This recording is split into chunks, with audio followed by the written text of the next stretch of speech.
In years past. I'm Crystal, and it's fair to say this year has been like no other for the healthcare and the whole community. We want to thank our frontline staff who continue to care for our residents every day. And thanks to the family members who have been unable to visit for so long. We wish each and every one of you a blessed holiday season. Merry Christmas from Palm Garden. Hi, this is JP from Penn Flooring here in Ocala. I would like to invite you to come in and visit our spacious showroom where we have solutions for every style and budget. From wall-to-wall carpet to hardwood floors and tiles, we have an unsurpassed selection of flooring. At Penn Flooring, we've provided quality customer service with a family touch for over 25 years. Visit our website at pennflooring.com or come by our showroom, 1201 Southwest 17th Street, just over the bridge. Penn Flooring, quality customer service with a family touch. Get inspired to take your next vacation close to home and experience Miami Beach. A paradise getaway only a drive away. Take in 7 miles of beautiful beach. Walk historic South Beach. Take in the art and culture. Stroll famous Lincoln Road and taste the international cuisine found in the city that offers a faraway feeling without the flight. Visit Miami Beach, a paradise getaway only a drive away. Learn more at Experience Miami Beach on Facebook and Instagram. WOCA. Now you did it. Are you completely insane? He's back. He, who must not be named. The man, the myth. The only guy in Ocala to eat his own weight in fried pickles. Twice. Now, you asked for it. Sorta. Live and in person. It's Tom Schmitz. Welcome back to Ocala Talks on a chilly Wednesday morning, Christmas week. Christmas only 2 days away. In the middle of a COVID-19 pandemic that the world is in the middle of, we talked to Dr. Mimi Hartker. She's going to join us. Dr. Hartker, good morning to you. Good morning. We're in the middle of this COVID-19 pandemic, and people are looking to the U.S., and the U.S. kind of wants to say that we're taking the lead in how we're going after this virus and everything.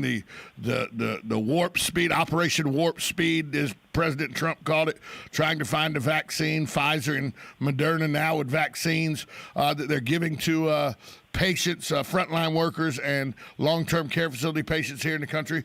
So we think that our healthcare system is on top of this now, and we got the best healthcare system in the world. Obviously, there's no way that we don't have the best healthcare system in the world. But there is a health ranking for the worldwide countries around the world. Where does the U.S. rank in that world ranking? Because I would think we're number one. Am I right? Well, United has actually done America's Health Rankings report. So we've looked at states, different states, actually all 51, and it turns out that, we're really looking more comprehensively at each state and trying to see where there might be strengths and also where there might be challenges, and how, how this can be a call to action for our government and our state and local leaders to take action on some of these things that are going on. And you are right to point out that some of them are related or might be offshoots, actually, of COVID, but, some of the underlying causes were already there. Well, we live in the state, we're in the state of Florida, and we have a large retirement community here with unique health issues that didn't have anything to do with COVID. But now after COVID struck, we found out that they are very susceptible, a high at-risk community. So is Florida up towards the top of the list in health care? We would have a reason to be with all the retirees and everything we have here. Well, I think that actually what you bring out are some of the challenges that face Floridians. And some of those challenges actually impacted COVID. And how is that? Well, around clinical care, pre-COVID, Florida ranked 45 out of 45th when it came to people who delayed treatment because of cost. And how does that impact Floridians? It impacts them because these delays result in preventable hospitalizations. and missed opportunities to prevent disease and manage chronic conditions. If you don't manage a condition when it is, in its onset, then it just gets worse and worse. And then you have a more expensive health outcome and a worse outcome. It's like if you have a cancer and you don't take care of it in the beginning, or you don't do the preventable things like a colonoscopy or a mammogram, then the outcome becomes worse and you're left with a florid breast cancer or a stage 4 colon cancer. Go ahead. Okay. Also, Florida ranked 45th in of states that were uninsured. So that means about 13.2% of the population does not have health insurance.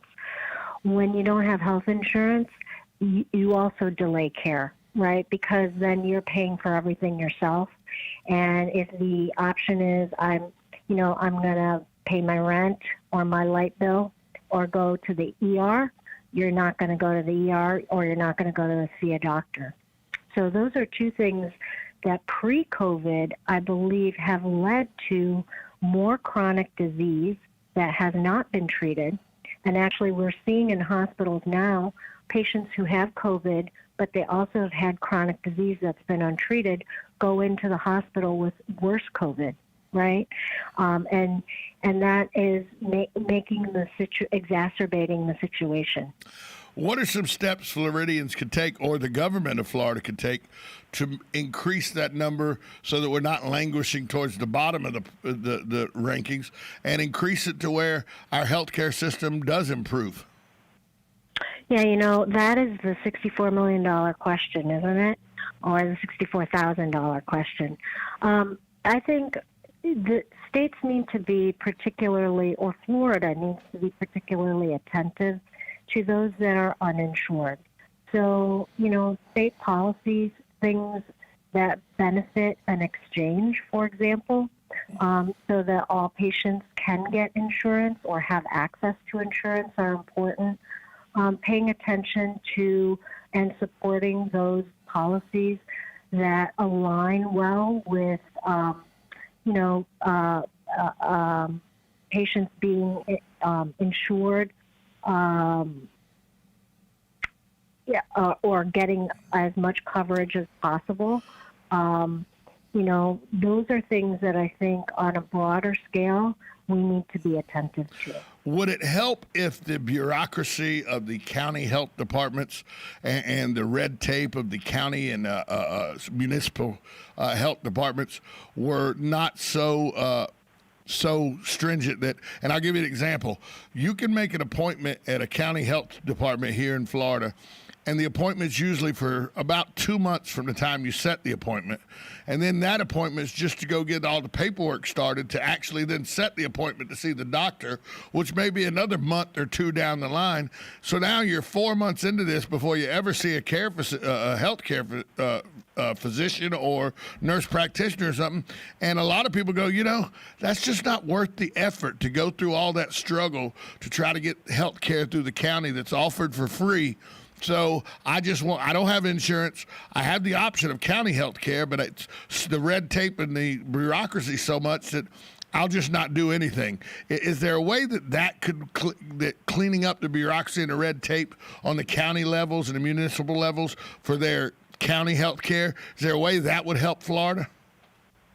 Oh, I definitely think that. And I think everyone who has had to go through any kind of bureaucracy at all feels that, it'll be much easier. How many times have people, listened on the phone and gotten, one of those canned,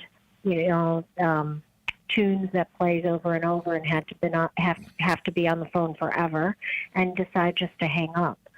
So yes, definitely things like that. But also the way to that is through improvements in our digital platforms, right? So, telehealth, for example, came out because of COVID. More and more people are, doing visits over the phone. So anything to make seniors have more visibility and accessibility to the healthcare system would be an improvement as well. We're talking with Dr. Mimi Hartker, talking about where our health rankings are in the U.S. and Florida languishing towards the bottom. Is there anything that is there any kind of measure that could happen very easily through our government that could help this situation immediately? Sure.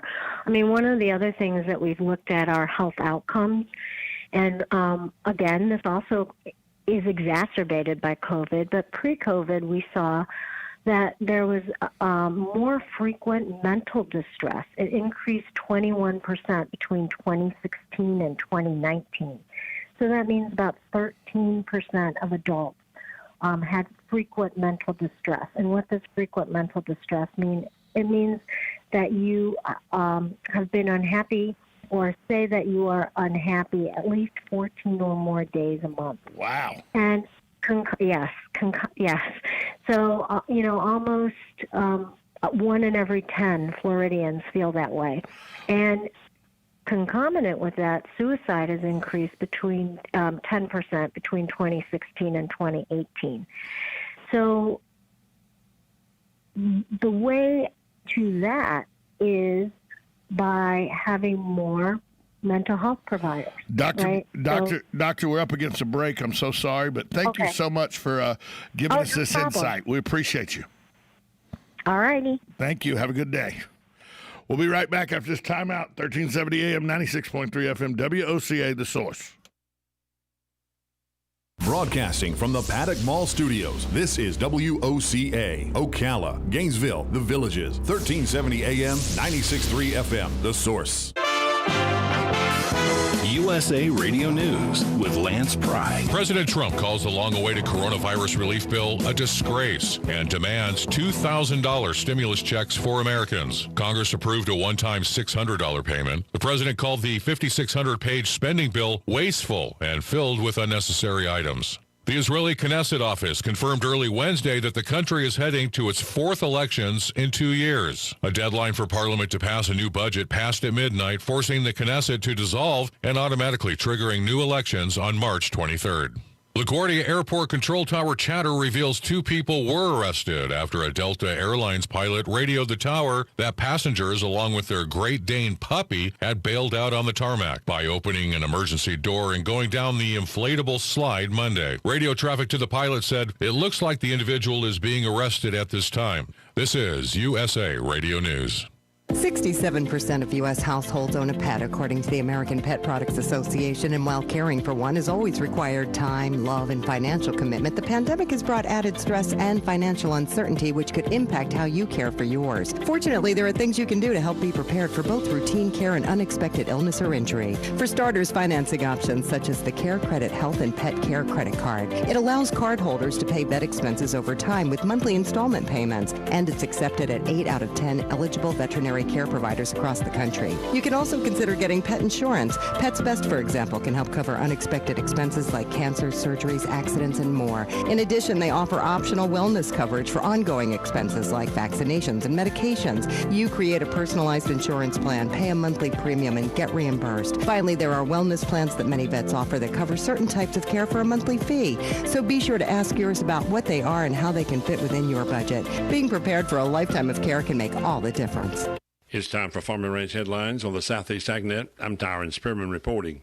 Debbie Stabenow in Washington leads the bipartisan effort to secure increases